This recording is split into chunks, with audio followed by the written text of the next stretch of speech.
Padayon nga ginpapatuman han Philippine Drug Enforcement Agency o kun PDEA nga ng Department of Interior and Local Government o kun DILG ang mahugot nga implementasyon han Barangay Drug Clearing Program usa nga programa han gobyerno nga panuyo nga masiguro nga ang kada barangay ang mga bungtuin may epektibo nga mga programa kontra illegal nga droga nga nagsusunod han mga ginpapatuman para usa nga taluwas ngan mahimyang nga komunidad.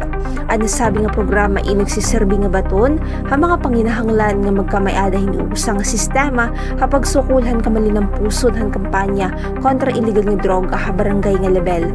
Kuntiin diri la initugtog nga waray na itatala nga insidente hin illegal nga droga agud matawag nga usa nga drug cleared nga barangay.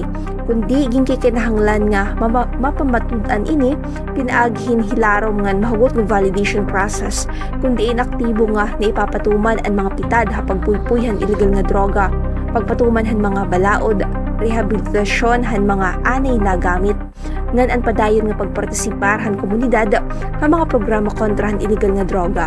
Ini ang ginlaygay ni Intelligence Agent 1 Cecilia Miralles, Assistant Provincial Officer han PDEA Eastern Samar. Pero ano ba itong legal basis kung kay ano nga nagdudumarahin validation ang Regional Oversight Committee on Barangay Drug Clearing Program ngan para ano ini nga validation? Pinaagi po itong Section 13 ng DDB Board Regulation No. 4 Series of 2021. Nakabutang po dito Section 13 nga dapat pag na-drug cleared na or na-drug free na ang mga barangays, dapat mag-a-undergo yung validation process para ma-retain ang iyo status as drug cleared or drug-free barangay.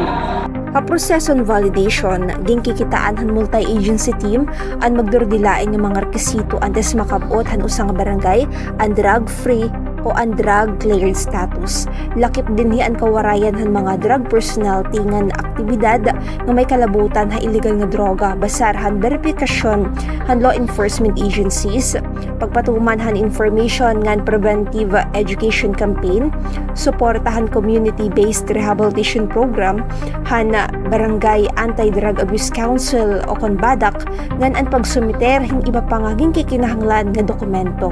Hatak na nga makasunod nga makapag-comply han tanan nga requirements, dida pala igdedeklarar ang drug cleared status han usa nga barangay han Regional Oversight Committee o para ma-retain o magpabilin ang ira drug cleared status.